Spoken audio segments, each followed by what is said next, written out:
សួស្តីពុកម៉ែបងប្អូនអរគ្នាថ្ងៃនេះជួបមួយខ្ញុំវីដេអូថ្មីថ្ងៃហ្នឹងជិនថៃហូបមួយស្ដៅម្ដងពុកម៉ែបងប្អូនអរគ្នាហើយកុំភ្លេចមើលវីដេអូនឹងមិនដល់ចាប់ណាខ្ញុំធ្វើមិនចឹងដោយសារឃើញស្ដៅនៅល្អពេញចៃក៏ទិញតែ3ដង5000ម្ដង2000ហើយទិញ3ដងហើយត្រីនេះទិញពីផ្សារ3ដង5000ពុកម៉ែបងប្អូនអរគ្នាហើយចេញធ្វើការមកដាក់ដាំបាយសាក់ដាំបាយហើយចាប់តែលាងសម្អាតថៃហើយអីហើយដាក់ជៀនត្រីចុះហើយចូលធ្វើទឹកជ្រលក់បើទុំវិញជៀនស្ដៅជ្រលក់មួយត្រីហើយនឹងទឹកត្រីបើទុំមកបងប្អូនអរគ្នានៅពេលខ្ញុំធ្វើទឹកជ្រលក់ហ្នឹងខ្ញុំជៀនត្រីចោលបងប្អូនអរគ្នាប៊ីខ្លោចថៃផែតន់ដើម្បីទៅចិត្តឆ្កានដែរបងប្អូនអរគ្នាចូលទៅទឹកជ្រលក់យើងវិញគឺមានតែអំបិលទុំខ្ទឹមក្រហមហើយម្ទេសមួយផ្លែពីរផ្លែមកចូលចិត្តហឹរដាក់ច្រើនតែម្ទេសហ្នឹងបាត់ចូលចិត្តហឹរទេដាក់តិចទៅអំបិលទុំហ្នឹងខ្ញុំដាក់មកល្មមជូរខ្ញុំស្មានមកល្មមបងប្អូនអរគ្នាដាក់តាមសមាជិកគ្រួសារតែបើច្រើនដាក់អំបិលច្រើនអញ្ចឹងណាហើយខ្ញុំក៏ស្មានខ្ទឹមក្រហមយើងហើយស្អាតហើយអស់ហើយខ្ញុំក៏ចិត្តខ្ទឹមសខ្ទឹមក្រហមខ្ញុំនឹងជាប្រទេសស្ដាងហើយតែមកទៀតខ្ញុំគាត់ឆុងវារៀងមកតិចទៅណា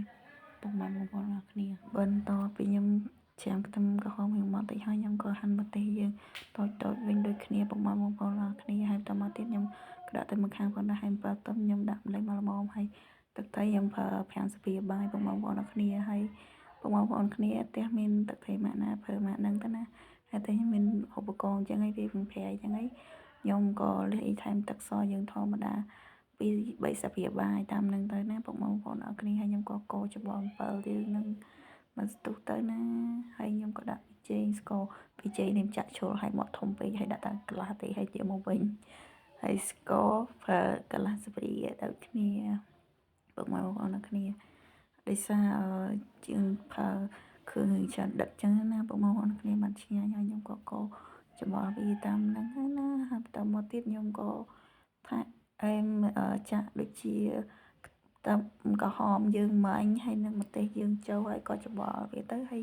ភ្លក់វាទៅបើថាមកល្មមតាមចំណូលចិត្តពុកម៉ែបងប្អូនអរគ្នាប៉ុណ្ណឹងឆ្ងាញ់ហើយអាចទុកវាទៅម្ខាងបានហើយសក់ស្ដៅយើងវិញពុកម៉ែបងប្អូនគ្នាស្ដៅនឹងពុកម៉ែបងប្អូនគ្នាមិនយកសក់ទឹកខ្ញុំយកក្លុកលាងទឹកសិនហើយហើយស្ដៅនឹងអ្នកលក់កាបេខូចផ្ទះគាត់ឲ្យឃើញបែបផ្ទាប់ណែអញ្ចឹងហើយអត់ភ័យថាមានជាតិគីមីអីទេហើយក៏លាងក្លុកស្អាតហើយខ្ញុំក៏បានផ្ដាច់វាពីកស៊ូដែរខ្ញុំទុកនឹងដុំអញ្ចឹងទៅសួរសក់ទឹកក្តៅនឹងខ្ញុំដាំមកល្មមដែលយើងលិចស្ដៅហើយយើងដាក់ដាំទៅឲ្យពេលពុះឡើងហើយតមកទៀតយើងក៏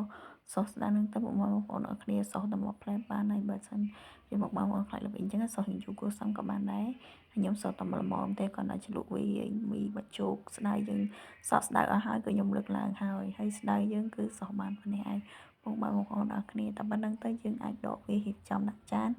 ហូបបានហើយណាបងប្អូនអរគ្នាវីដេអូជិនត្រីតំណប់មួយស្ដៅជ្រក់ទឹកបើទុំរួចជាការស្រេចជើញឆ្ងាញ់ពិសាទាំងអស់គ្នាបងប្អូនអរគ្នាបាយបាយជួបគ្នាវីដេអូក្រោយថ្មីមួយទៀតអរគុណដែលមើលវីដេអូមួយនេះពីដើមដល់ចប់